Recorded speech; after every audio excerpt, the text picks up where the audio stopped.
Aduh, ini lemes semua ya kayaknya. Iya Pak, belum makan. Belum sarapan, belum sarapan. Aduh, harus itu sarapan dulu. Bangunnya kesiangan. Iya Pak. Lain kali bangunnya lebih pagi biar bisa sarapan dulu ya. Tapi mandi ya ini ya. Mandi Pak. Alhamdulillah. Oke, sebelum mengawali pembelajaran kita pada pagi hari ini, boleh ketua kelas dipimpin doa terlebih dahulu. Baik Pak. Untuk mengawali pembelajaran kita pada pagi ini, marilah kita berdoa kepada masing-masing. Berdoa mulai. Berdoa selesai. Beri salam. Assalamualaikum warahmatullahi wabarakatuh. Waalaikumsalam warahmatullahi wabarakatuh. Oke, sehat semua nih ya. Sehat, Pak. Oke, Bapak presentasi terlebih dahulu. Muhammad Adi Saputra, Hadir. Vera Lolinda, Saya. Sri Kartini, Saya, Pak. Putri Karisma Sari. Hadir. Oke, hadir semua ya. Hadir, Pak. Alhamdulillah sehat semua artinya. Ini kan lemes ya di pagi ya, kan masih pagi harus Iya, juga Pak. semangat. Karena kalian masih lemes sepertinya ya. Bapak ini ada sedikit permainan. Oke, karena Bapak lihat kalian masih lemes ya pagi, ya kalian masih semangat karena masih pagi. Di sini Bapak akan memberikan kalian sebuah acuan biar kalian bersemangat ya. Jadi kita akan bermain tepuk semangat. Ada yang tahu tepuk semangat gimana? Tahu Pak. Oke, ini bisa ikutin Vera ya. Vera tahu ya. Kita mau ya. Kita punya Bapak belum tepuk semangat. Semangat.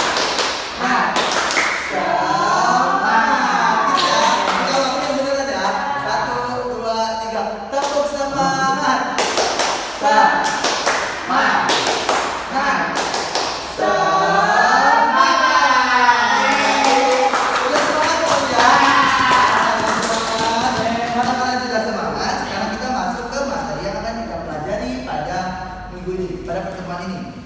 Oh ya, sebelumnya masih ada ingat sebelum kita mempelajari mengenai apa? Ingat kita mempelajari mengenai apa? Saya Pak. Boleh ini? Teks hasil observasi Pak. Betul, LHO yang kita dulu belajar. Apa itu teks LHO? Teks hal itu biasa adalah teks yang berfungsi untuk memberikan informasi tentang suatu objek atau situasi setelah diadakannya investigasi atau Oke, penelitian Pak. 100 untuk ini. Jadi LHO itu adalah teks yang berisi informasi yang didapatkan melalui investigasi. Selanjutnya ada strukturnya yang dibagi menjadi berapa? Tiga. Ini jangan lupa ya ini Vera ya. Jadi teks itu dibagi menjadi 3 struktur. Yang pertama ada pernyataan umum, deskripsi bagian dan Deskripsi oke. Maksudnya dia Bapak juga masih ingat pelajaran kita minggu lalu. Oke, kita masuk pada materi kita pada minggu ini. Sekarang tanggal 8 Desember 2022. Di Pak tanggal 7. Oh 7 ya? Iya. Oh iya, Bapak belum tanggalnya tanggal 7 ya. Oke, hari ini kita akan mempelajari materi selanjutnya yaitu mengenai teks editorial. Ada yang tahu teks editorial itu apa? Kayak apa kayak? Belum, Pak. Belum. Coba Edi. Oh iya, teks editorial itu teks yang berisikan tentang pendapat pribadi dari redaksi terhadap suatu isu atau masalah aktual. Isunya meliputi politik, sosial, ekonomi, dan lain-lain.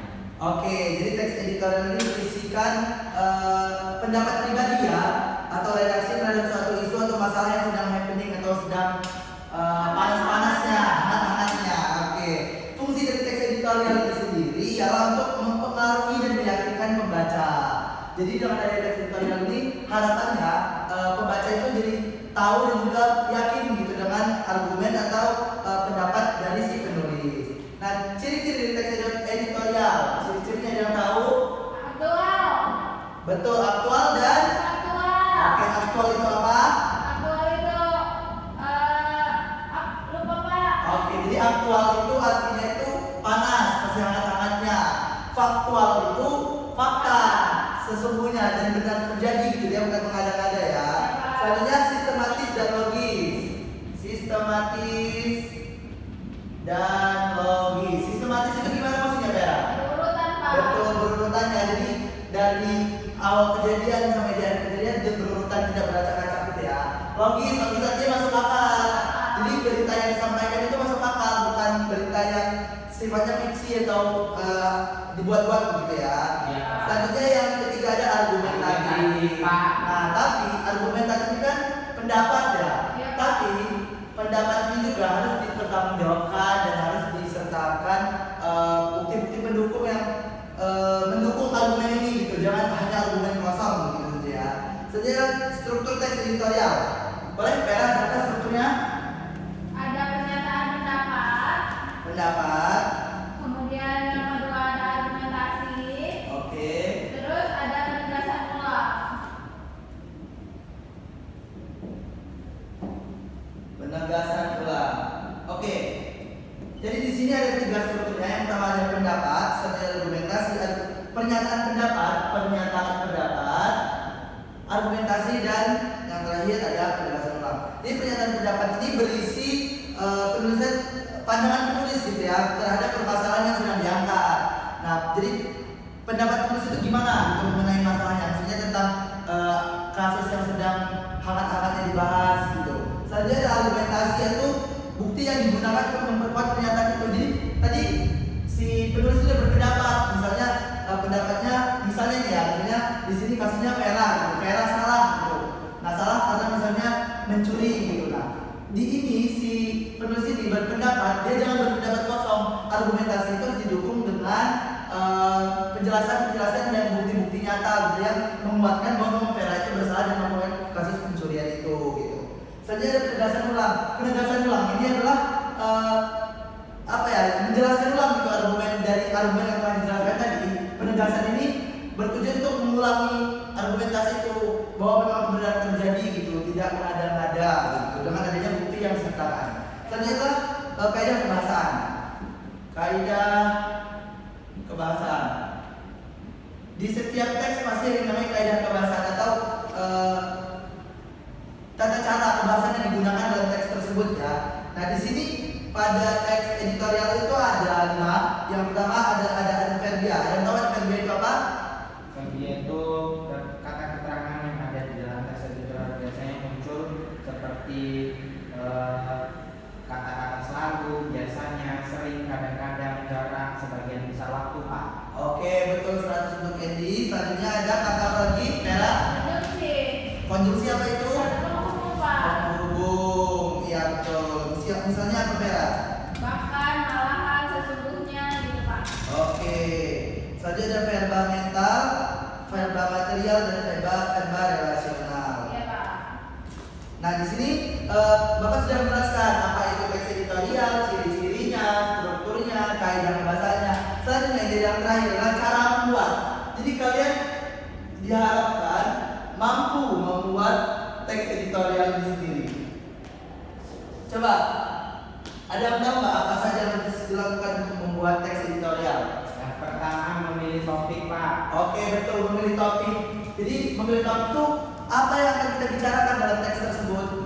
Yang lagi hangat-hangat. Iya, betul. Maksudnya kalian baru saja menonton film, menonton TV. Di TV itu baru saja membahas mengenai artis misalnya Nikita Mirzani, Sampo, gitu. Pak. Nah, Sampo, gitu. Nah, itu bisa kalian berikan sebagai suatu topik. Boleh baru nila, Pak. Boleh itu juga menjadi topik dari teks editorial. Selanjutnya mengumpulkan data. Nah, setelah adanya topik, kalian kan sudah jelas dan berpendapat bahwa kalian harus berpendapat dan berargumentasi itu secara bertanggung jawab dengan didukung oleh bukti-bukti nyata. Nah, disinilah tugas kalian mengumpulkan data dari topik yang kalian angkat, karena data ini akan mendukung argumentasi dari kalian. Selanjutnya data ini akan mendukung ya. Selanjutnya menyesuaikan topik dengan pembaca. Nah, jadi kadang-kadang kalian tadi mengangkat misalnya seperti Vera mengangkat mengenai Sambo. Sambo ini pasti beritanya begitu serius ya, kalau membuat di kalangan anak kecil, remaja pasti ini belum kemakan buat mereka ya, ini terlalu berat untuk mereka ya. Oleh sebab itu kalian harus menyesuaikan dengan pembaca yang mungkin sekiranya bapak-bapak, ibu-ibu begitu sesuai dengan pembacanya. Dan yang terakhir adalah menyunting teks editorial. Nah, ini adalah yang terakhir itu dibuat dengan kaidah kebahasaan, tanda baca dan kalimat yang sudah padu dan siap untuk dibaca. Jadi setelah menentukan topik, mengumpulkan data dan menyesuaikan topik dengan pembaca, kalian baru membuat teks tersebut sesuai dengan kaidah kebahasaan dan tanda baca serta kalimat penulisan yang baik dan benar. Begitu ya. Sampai sini apakah ada yang ingin ditanyakan? Cukup. Cukup ya. Berkaitan dengan pengertian, mengerti ya?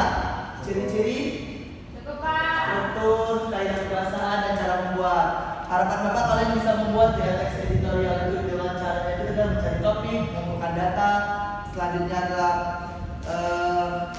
menyesuaikan topik dan pembaca, dan nanti antaranya adalah menyunting atau membuat teks editorial itu sendiri. Baik, di sini kalian akan Bapak berikan tugas.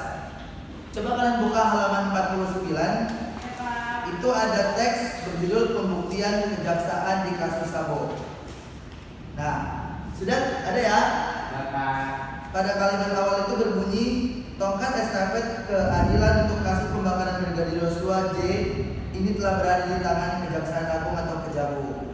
Nah, di sini Bapak mengharapkan kalian untuk menganalisis struktur teks editorial yang ada pada teks tersebut. Apakah sudah sesuai dengan teks yang Bapak jelaskan di awal atau belum? Bapak akan menjadikan ini sebagai tugas individu ya. Jadi kalian dari setiap kalian diharapkan untuk mengerjakan tugas ini masing-masing. Oke, boleh dikerjakan. Bapak beri waktu selama 30 menit ya. Ya, Pak. Oke, silakan dikerjakan. Nah, selesai semuanya? Sudah, Ada Pak. kendala? Belum selesai nih? Belum, Pak. Oke. Pak. Sudah, Pak.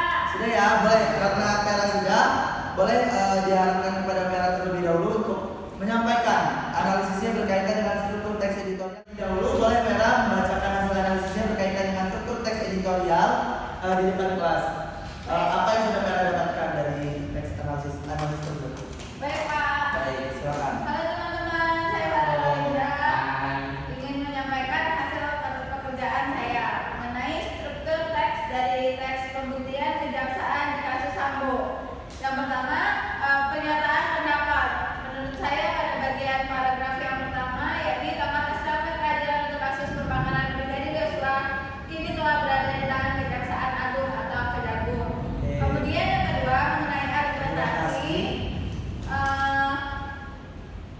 Bukan saja keefektifannya dipertanyakan karena tidak dipergunakan dalam proses keadilan negara-negara adidaya, melainkan pula soal pengungkapan hasil tes yang hanya dilakukan untuk beberapa tersangka. Kemudian yang terakhir mengenai penegasan ulang. Dalam kasus Sambo, kejaksaan harus berupaya maksimal dalam membuat dakwaan secara sempurna agar tidak ada celah untuk meloloskan terdakwa tewasnya Brigadir Yosua. Seperti Polri, Kejaksaan Agung pun sesungguhnya sama-sama dalam ujian kepercayaan di mata publik. Oke, terima kasih Pera. Silakan kembali duduk. Beri tepuk tangan untuk Pera. Oke, selanjutnya boleh Eddie maju ke depan dan membacakan hasil analisisnya. Maju. Baik, sebelumnya saya Muhammad Edi Saputra. Hai.